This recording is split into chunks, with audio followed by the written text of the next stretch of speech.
Welcome to a deep dive into the world of habits.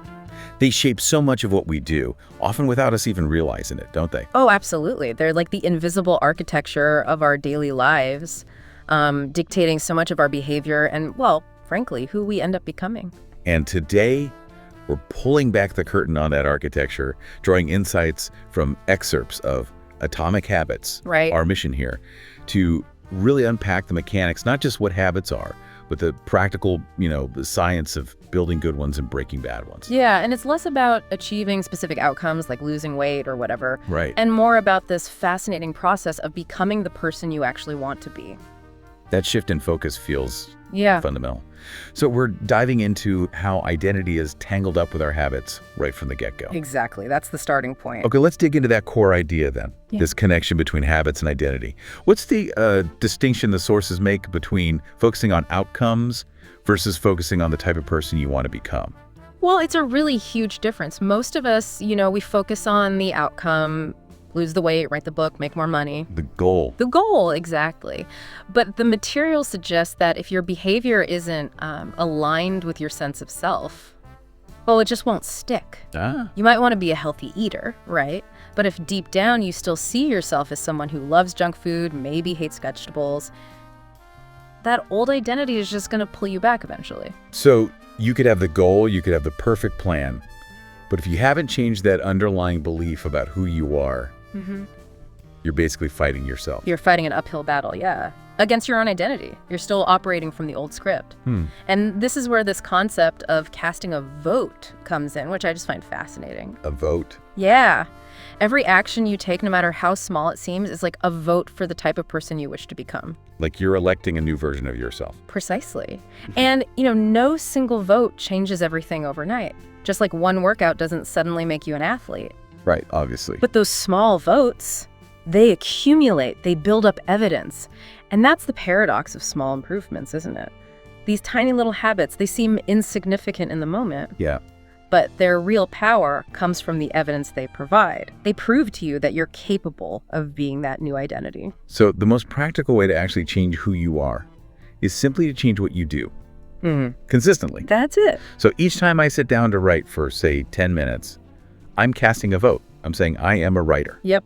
Or every time you practice your instrument, you're voting for musician. Okay. You're not just doing the activity. You're embodying the identity, even if it's just in a small way. And these actions, they do more than just get the task done. Yeah. You're saying they teach you to trust yourself. They do. As you stack up those votes, as that evidence grows, the story you tell yourself actually starts to change. You begin to believe, genuinely believe, you can be that person. What about the flip side? Bad habits. Are they casting votes too for like an identity we don't want? They absolutely do. Every single time you indulge a bad habit, it's a vote for that identity. Okay. But here's the good news, right? You don't need a unanimous vote. You just need a majority. Okay. That's a relief. A few missteps, a few votes for the old self. They don't erase the progress as long as the majority of your votes are heading towards that new identity you want. So it's a reminder that progress isn't always, perfectly straight, but that consistency really counts. It does. And if you keep casting the same votes over and over, you're just going to keep getting the same results. Stands to reason. New identities need new evidence, new votes. Right. So the process really just boils down to two steps. One, decide the type of person you want to be. Think about your values, your principles, what you want to stand for. Okay. And two, prove it to yourself with small wins. Prove it by casting those daily votes. That feels incredibly powerful. It's like the ultimate intrinsic motivation, isn't it? When a habit isn't something you do just to get something, Right. but something you do because it's who you are. Exactly. Saying, I'm the type of person who wants to be a runner is, it's motivation. But saying, I am a runner because you get out there and run even just a little bit every day. Yeah. That's a much deeper drive. Yeah. And pride plays a huge role here too. The more pride you take in some aspect of your identity, your fitness, your craft, maybe even just keeping your house clean, the more motivated you are to maintain the habits that support it. You protect them. You protect those habits because they're part of who you are now. Okay, so we get the why, becoming the person you want to be. Now, how do these votes, these actions, actually turn into habits? What's the fundamental structure? Okay, so this brings us to the core foundation, the habit loop.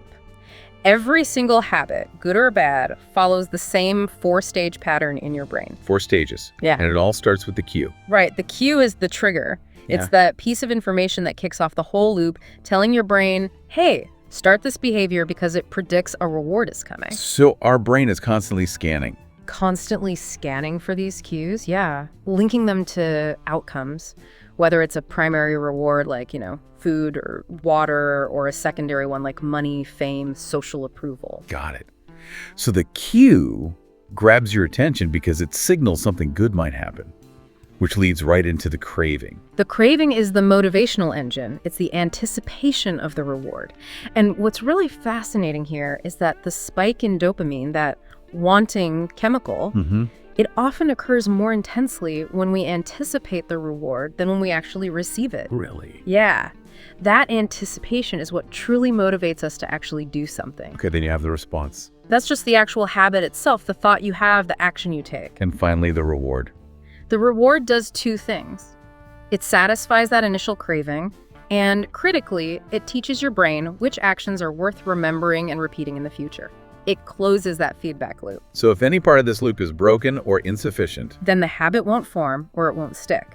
If there's no cue, the behavior doesn't even start. If the craving isn't strong enough, there's no motivation to actually do the response. If the response is too difficult, well, you just can't do it. makes sense. And if the reward doesn't satisfy the craving, you won't feel that urge to repeat the behavior next time the cue pops up. You need all 4 stages for repetition, and you need the first 3 for the behavior to even happen once. And that dopamine loop you mentioned earlier. Yes, it's such a powerful driver. You see higher dopamine levels strongly associated with the anticipation and motivation for those really highly habit-forming behaviors. Things like using certain substances, eating junk food, endlessly scrolling social media, because they create such strong predictions of immediate, even if often fleeting, rewards. Okay. We've got the why, the identity piece, and the how, that habit loop. Now, how do we actually engineer this loop to work for us, to build good habits, and maybe work against us to break the bad ones? Exactly. This is where the 4 laws of behavior change come in. The 4 laws. Think of these as really practical rules derived directly from that habit loop we just talked about. Right. If you want to build a habit, you make the cue obvious, the craving attractive, the response easy, and the reward satisfying. Obvious, attractive, easy, satisfying. And if you want to break a bad one, you just flip it. Make the cue invisible, the craving unattractive, the response difficult, and the reward unsatisfying. Okay, let's dive into that first law. Make it obvious. It all starts with awareness. Simple as that. You just cannot change a habit you're not even aware you have. Right. Your brain is this incredible prediction machine, constantly learning to spot the cues that matter from repeated experience. Think about a museum curator who can instantly spot a fake. Yeah. Or a radiologist noticing a tiny shadow on an x-ray. Or a hairdresser who can just tell if hair is damaged. They've trained their brains through thousands of repetitions to notice very specific cues. And the tricky part is, the more automatic a habit becomes, the less we consciously notice those cues. We go on autopilot. Exactly. And that's often when things go wrong, or maybe old habits sneak back in without us realizing. Lack of self-awareness. So how do we boost that awareness? Well, simple tools can help, like a habit scorecard, literally just writing down everything you do in a day. It can be incredibly revealing. Or there's pointing and calling, like they do in, say, the Japanese railway system. Verbalizing your actions forces you to pay attention, checking the signal. Interesting. And the sources really emphasize the power of visual cues here. Oh, massively. Given that nearly half our brain's resources are devoted to vision, what we see has this enormous impact on our behavior. Yeah. Tiny visual changes in our environment can lead to really big shifts in what we do. Productive environments look different from unproductive ones. So environment design is key. Absolutely crucial. And it's often easier to change your habits in a completely new environment. Why is that? Because you escape all those subtle existing triggers for your old behaviors. It's tough to start a reading habit if the most obvious cue in your living room is the TV remote, right? The really dramatic example often cited is the Vietnam soldiers who returned home. Many lost their heroin addictions almost overnight. Why? Because the radical change in environment stripped away all the cues associated with their drug use. Wow. So self-control isn't just about gritting your teeth and using willpower.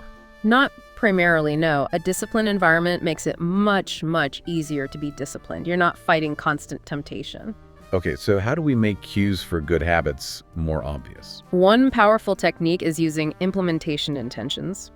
This just means getting really specific about when and where you'll perform a new habit. Like a plan. A very specific plan. The formula is simple. I will behavior at time in location. Okay. There was that UK exercise study. People who used this simple plan followed through 91% of the time.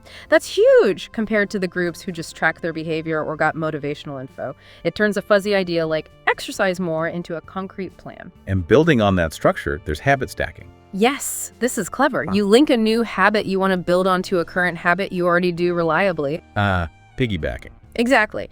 The formula is, after current habit, I will new habit.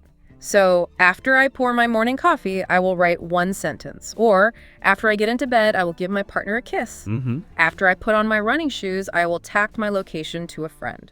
You use the reliable old habit as the trigger, the cue for the new desired one. You can even create chains of these. All right, let's move to the second law then. Make it attractive. So the basic idea here is simple. The more appealing, the more attractive an opportunity seems, the more likely it is that a habit will form around it. And this loops back to dopamine. Right back to dopamine. And specifically, the anticipation again. The wanting. Exactly. It's that anticipation of pleasure or reward that really motivates us to initiate the behavior.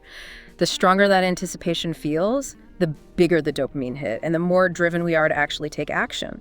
So how do we make those habits that maybe aren't naturally thrilling? Yeah. How to make them more attractive? Okay, one key strategy is called temptation bundling. You essentially pair something you need to do with something you want to do. Okay, bundling them together. Yeah, the structure is 1, after current habit, I will habit I need to do. And then 2, after habit I need to do, I will habit I want to do. Give me an example. Okay, maybe. After I finish my morning coffee, that's the current habit, I will call 3 sales leads, that's the habit I need. Then after I do that, I will watch 10 minutes of my favorite YouTube channel. That's the habit I want. So the need to do habit becomes the gateway to the want to do habit. Precisely. It leverages that wanting part of the loop effectively. Makes sense. What about social influence? How does that make habits attractive? Oh, it's massive. Habits are incredibly attractive when they help us fit in, belong to the group. We are just fundamentally wired to imitate others, especially the majority. Yeah. Think about those classic Ash conformity experiments where people would literally choose the wrong answer if everyone else did just to conform. Right, I remember those. We soak up the habits, the qualities, the practices of those around us. Studies have shown things like your friend's IQs influencing yours, or the professional habits of your peer group rubbing off on you. So the takeaway is? Join a culture where your desired behavior is the normal behavior. If you want to run more, join a running club. That peer pressure actually becomes positive reinforcement. It makes the habit attractive because doing it earns approval, respect, belonging. Surround yourself with the people who are already doing what you want to do. Exactly. And one more thing here, reframing your mindset. This is simple, but can be really powerful. It's about shifting your language from I have to I get to. Just changing one word, how does that work? It subtly shifts your perspective. It moves it away from burden and obligation towards opportunity and privilege. So instead of, I have to go for a run, which focuses on the effort, the discomfort, it becomes, wow, I get to go for a run, focusing on the ability, the health benefits, maybe just the fresh air. So you're highlighting the benefits over the drawbacks. Exactly. Exercise builds endurance, saving money builds future freedom. You're associating the immediate action with those positive, attractive outcomes, not just the immediate sacrifice. Okay, that leads us nicely into the third law. Make it easy. Right. And the key principle here is that you master a habit through repetition, not through aiming for perfection right away. It's about getting your reps in. Getting the reps in. Habit formation is literally the process of making a behavior automatic through practice. You know the saying, neurons that fire together wire together. That's Ebb's law. Meaning, the more you repeat an action, the stronger the actual physical pathways in your brain become for that specific action. Precisely. You are literally rewiring your brain with each repetition, and frequency is key here. Repeating a behavior many times in a short period builds the habit much faster than doing it, say, once a week for months. Okay. New habits might need hundreds, maybe even thousands of repetitions to become truly automatic, effortless. And friction. Friction seems like the big enemy of making things easy. Right. It absolutely is. Think of every step, every obstacle between you and the behavior you want to do as adding friction.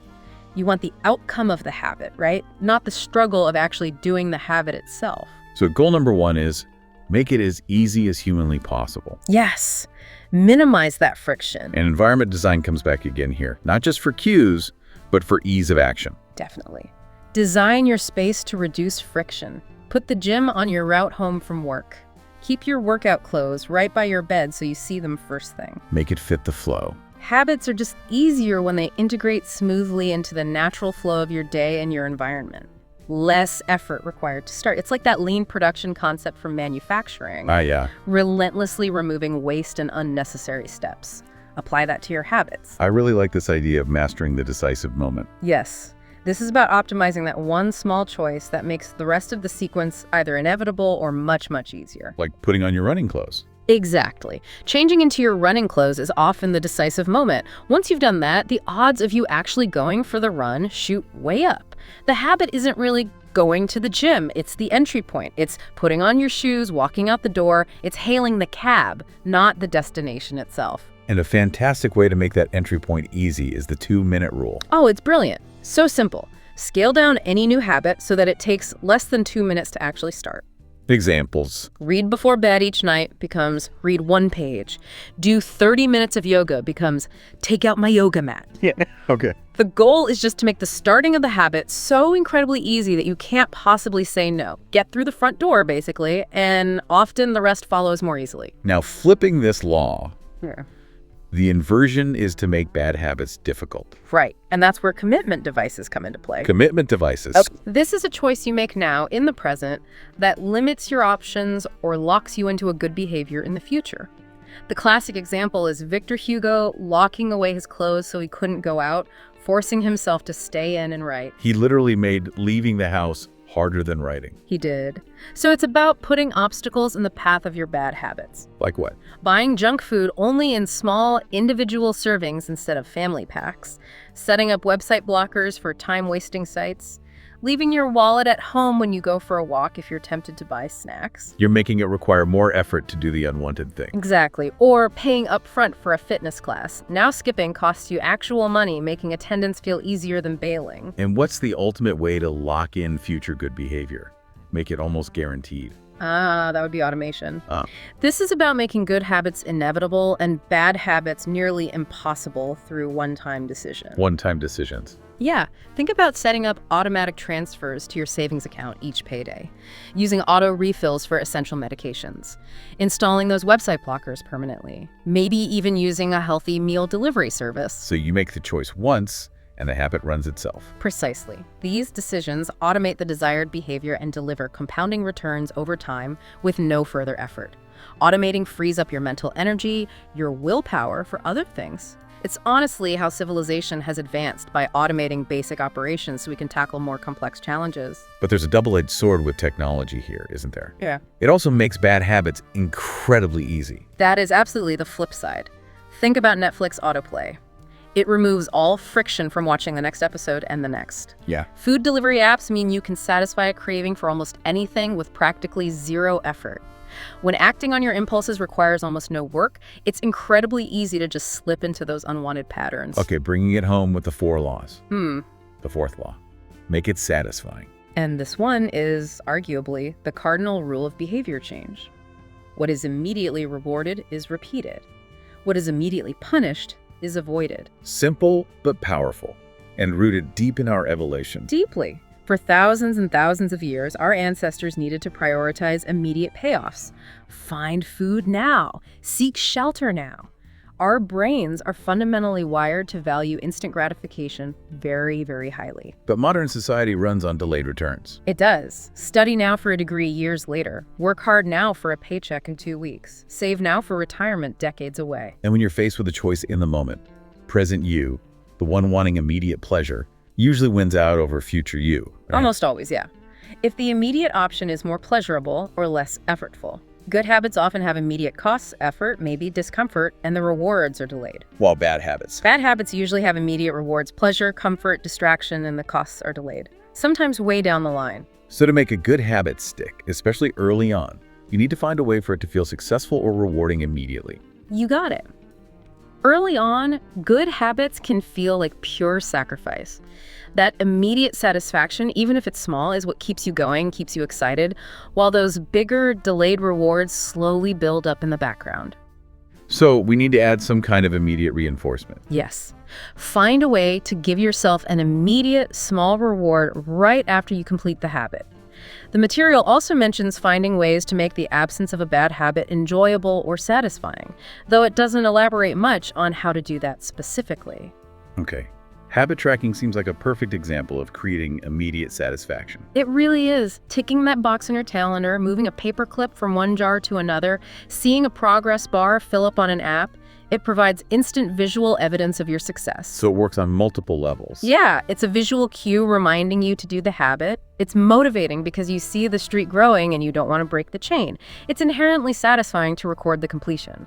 And crucially, it brings us right back to the start. The identity votes. Exactly. It's visual proof that you are casting those votes for the desired identity you want to build. Ties it all together. But yeah. Isn't there a potential downside to getting too focused on the tracking, on the numbers themselves? Absolutely. And this is where we run into Goodhart's law. The basic idea is when a measure becomes a target, it ceases to be a good measure. Meaning we can get so hyper-focused on the number itself, the streak count, the step count, the hours logged, that we completely forget the underlying purpose of the habit in the first place.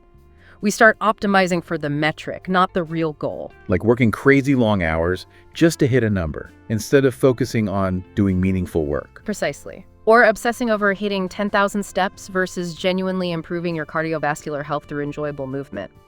We tend to overvalue things we can easily quantify. And undervalue the important stuff that's harder to measure, the intangible benefits. Just because you can measure something doesn't automatically make it the most important thing to measure. Tracking is a tool to guide you, not the ultimate objective. That's a really important caution. So what about when you inevitably slip up? You miss a day tracking or you don't do the habit? Okay, 2 simple strategies here. First, try your best. Don't break the chain. Strive to keep that streak alive as the momentum helps. But if you do miss, then the absolute key rule is never miss twice. Get back on track immediately the very next day. 1 slip up doesn't ruin everything, but 2 misses in a row, that starts building momentum in the wrong direction. That starts a new unwanted chain. Okay, beyond these 4 laws, the material also touches on other factors that influence our habits and maybe our path towards mastery. Things like personality. Yeah, absolutely. Our genes definitely give us certain predispositions. They influence traits that might make certain habits easier or harder for us individually. Like? Well, maybe a tendency towards addiction or a natural resilience to stress, or even just how much energy we naturally seem to have. Acknowledging these doesn't mean we're locked in, but it can help guide us. Trial and error works, but life's kind of short, right? Understanding your leanings can shorten that path. And this speaks to that explore-exploit trade-off idea, doesn't it? It really does. Initially, especially when you're younger or trying something new, you need a period of exploration. Trying different habits, different approaches, seeing what actually fits your personality, your lifestyle. Like dating or choosing a major. Exactly. Then, once you find something that works well for you or you seem to have an advantage or it just clicks, then you exploit that. You double down on it. And what if you feel like you can't find a game where the odds naturally favor you? Then the advice is create one. Win by being different, not necessarily by just trying to be better at the same thing everyone else is doing. Scott Adams, the creator of Dilbert, is a great example. He'd be the first to tell you he's not the world's best artist or the funniest comedian or the sharpest business mind. But the combination of being pretty good at drawing, pretty good at jokes, and having some business background applied specifically to the office environment, that created a unique niche where he had almost no competition. Stacking skills like that can be a powerful shortcut. That's clever. And what about reaching mastery? It sounds like a big part of that is just dealing with boredom. Oh, it absolutely is. Mastery isn't just about those exciting breakthrough moments. It's fundamentally about consistent practice. And practice inevitably becomes routine. And routine often becomes, well, boring. So successful people don't feel motivated all the time. Definitely not. The difference is that professionals, people who reach mastery, they show up even when it's tedious, even when it's annoying or painful or draining. They stick with the schedule, they do the work. That's often the biggest differentiator. But can variable rewards help keep things interesting along the way? Yes, if you already have some baseline interest in the activity, adding some unpredictability to the reward can amplify cravings and help combat that boredom. The sweet spot seems to be what's called the Goldilocks zone, facing challenges that are of just manageable difficulty. Not too easy, not too hard. Exactly. Where you succeed maybe roughly 50% of the time. Enough success keeps it satisfying, but enough failure or challenge keeps it interesting and stops you from getting complacent. And finally, the material stresses the importance of reflection and review. Yes. This is crucial for ensuring long-term improvement rather than just going through the motions on autopilot. You need to regularly step back, look at what's working, what's not, and importantly, why. To make adjustments. To identify mistakes, spot potential improvements, and adjust your approach.